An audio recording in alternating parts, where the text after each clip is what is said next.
ঠাণ্ডাৰ দিনত গুৰুহা ফটা সমস্যাটো এটা কমন সমস্যা। প্ৰায় সংখ্যক মানুহৰে ঠাণ্ডাৰ দিনত গুৰুহা ফাটে আৰু এই ফটা গুৰুহাযোৰ কোমল কৰিবলৈ নফটা কৰিবলৈ আজি মই আপোনালোকলৈ লৈ আহিছোঁ খুব বঢ়িয়া এটা উপায়, যিটো ঘৰুৱা উপায় আপোনালোকে সহজে ঘৰতে কৰিব পাৰিব আৰু আপোনালোকৰ ফটা গুৰুহাযোৰ নফটা কৰি কোমল কৰি ৰাখিব পাৰিব। ঠাণ্ডা অহাৰ লগে লগে আমাৰ মুখৰ ছালখন, গাৰ ছালখন ড্ৰাই হোৱাৰ লগতে আমাৰ ভৰিৰ গুৰুহাৰ ছালখনো ড্ৰাই হৈ যায় আৰু যাৰ ফলত আমাৰ গুৰুহা ফাটিবলৈ ধৰে। আপোনাৰো গুৰুহা ফাটিছে নেকি? যদি ঠাণ্ডা অহাৰ লগে লগে আপোনাৰো গুৰুহাযোৰ ড্ৰাই হৈ পেলাই ফাটিবলৈ আৰম্ভ কৰিলে তেতিয়াহ'লে আপুনিও ঘৰতে এটা গুৰুহা ফটা ক্ৰীম তৈয়াৰ কৰি গুৰুহাত লগাব পাৰে।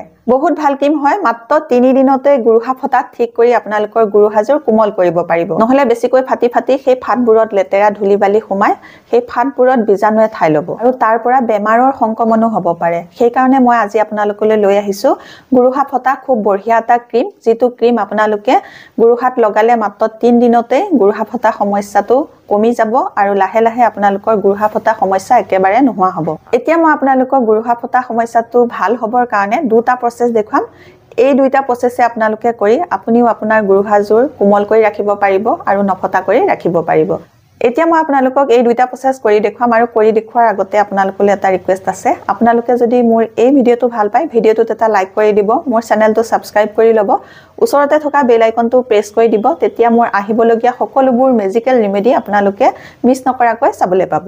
গুৰুহা ফটা সমস্যাটো দূৰ কৰিবলৈ আৰু গুৰুহাযোৰ কোমল কৰি ৰাখিবলৈ এই দুটা প্ৰচেছ কেনেকৈ কৰিব লাগে চাওঁ বলক। গুৰুহা ফটা ক্ৰীমটো লগোৱাৰ আগতে আপোনালোকে প্ৰথম ষ্টেপটোত ভৰিকেইটা ভালকৈ ধুই ল'ব লাগিব আৰু ধুবলৈ হ'লে আপোনালোকে কেনেকৈ কি প্ৰচেছত ধুব লাগিব সেইটো মই এতিয়া আপোনালোকক দেখুৱাইছোঁ। এটা গামলাত মই সহ্য কৰিব পৰাকৈ গৰম পানী লৈছোঁ। গৰম পানীতে মই এয়া অকণমান ডেটল দি লৈছোঁ। ডেটল এই কাৰণেই দিছোঁ, আমাৰ যেতিয়া গুৰুহা ফাটে গুৰুহাৰ ফাটবোৰত লেতেৰা জমা হৈ থাকে আৰু তাত বীজাণু জমা হৈ থাকে। সেই বীজাণুবোৰ নাশ কৰিবৰ কাৰণে মই ডেটল দিলোঁ। আৰু এতিয়া মই দিছোঁ এয়া বডি শ্বেম্পু। আপোনালোকে শ্বেম্পুও দিব পাৰে, যদি ঘৰত বডি শ্বেম্পু আছে বডি শ্বেম্পু দিব, নহ'লে শ্বেম্পু দিব। মই এয়া বডি শ্বেম্পু দি ল'লোঁ। বডি শ্বেম্পুখিনি ভালকৈ পানীখিনিত মিক্স কৰি ল'লোঁ। মিক্স কৰি লোৱাৰ পাছত এতিয়া মই মোৰ ভৰিযোৰ ইয়াতে সুমুৱাই দিছোঁ।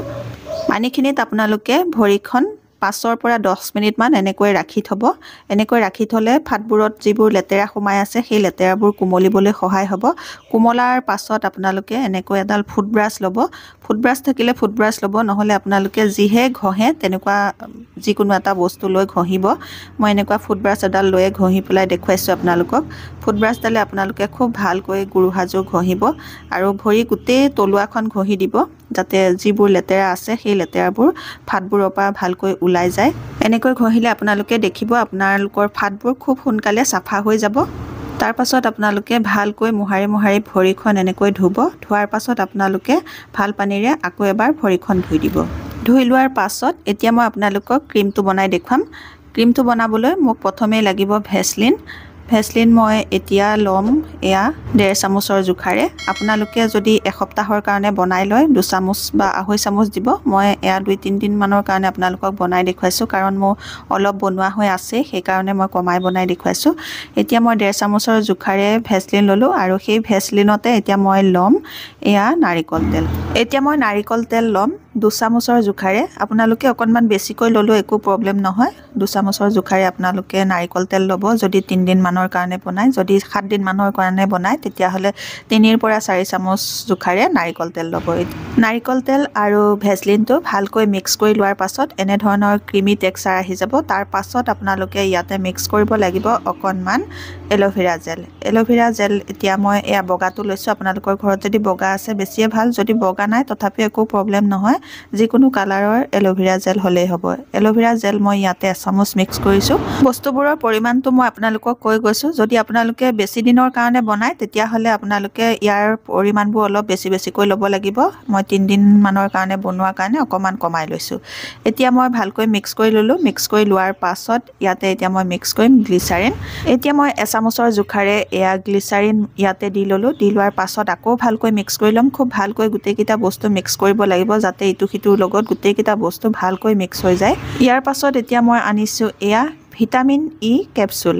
ভিটামিন ই কেপচুল মই এতিয়া এটা মিলাম। আপোনালোকে যদি বেছিকৈ বনায় ইয়াৰ পৰিমাণটো 2 বা 3টা ল'ব। এতিয়া ভিটামিন ই কেপচুলৰ অইলটো উলিয়াই লৈ আকৌ এবাৰ ভালকৈ মিক্স কৰি লৈছোঁ।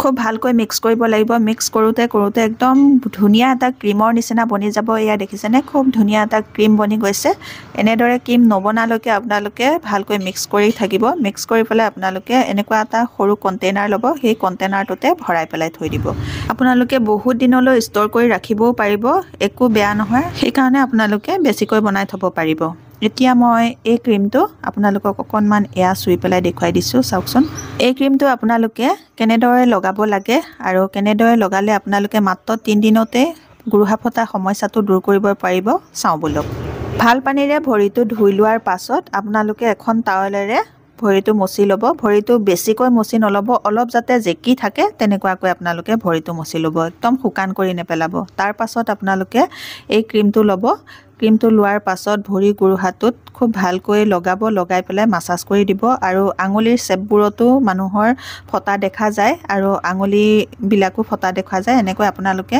আঙুলিৰ চেপবিলাকতো ভালকৈ এই ক্ৰীমটো লগাই দিব পাৰিব আৰু ভৰি ওপৰলৈকে আপোনালোকে এই ক্ৰীমটো লগাব পাৰিব অকল গুৰুহা বুলিয়ে নহয় আপোনালোকে ভৰি ওপৰলৈকে এই ক্ৰীমটো লগাব পাৰিব আৰু এই ক্ৰীমটো লগাই পেলাই আপোনালোকে এযোৰ মোজা পিন্ধি ল'ব এই দুটা প্ৰচেছ আপোনালোকে সদায় ৰাতি শুৱাৰ আগত কৰিব এনেকৈ আপোনালোকে মোজাযোৰ পিন্ধি 3 ঘণ্টা মানৰ কাৰণে থাকিব 3 ঘণ্টাৰ পাছত আপোনালোকে মোজাযোৰ খুলি পেলাই শুই থাকিব পাৰিব একো প্ৰবলেম নহয় এনেকৈ কৰিলে আপোনালোকৰ ফটা গুৰুহা সমস্যা একেবাৰে নোহোৱা হৈ যাব এতিয়া মই আপোনালোকক এই দুটা প্ৰচেছ কৰি দেখুৱালো আপোনালোকে সদায় ৰাতি শুৱাৰ আগত এনেকৈ এই দুটা প্ৰচেছ কৰি পেলাই শুব এই দুটা প্ৰচেছ কৰি আপোনালোকে অতি সোনকালে আপোনালোকৰ ফটা গুৰুহাযোৰ ভাল কৰিব পাৰিব আৰু কোমল কৰি তুলিব পাৰিব আজি মই এই ভিডিঅ'টোত আপোনালোকক গুৰুহা ফটা সমস্যাটো দূৰ হ'বৰ কাৰণে খুব বঢ়িয়া দুটা প্ৰচেছ দেখুৱালো আপোনালোকে নিশ্চয় এই ভিডিঅ'টো ভাল পাইছে যদি ভাল পাইছে তেতিয়াহ'লে মোৰ এই চেনেলটো আপোনালোকে সাবস্ক্ৰাইব কৰি ল'ব আপোনালোকৰ ফ্ৰেণ্ড আৰু ফেমিলিৰ লগত ভিডিঅ'টো শ্বেয়াৰ কৰি দিব আজিৰ এই ভিডিঅ'টো মই ইমানতে সামৰিম নতুন এটা ভিডিঅ'ৰ সৈতে নতুন এটা টিপছৰ সৈতে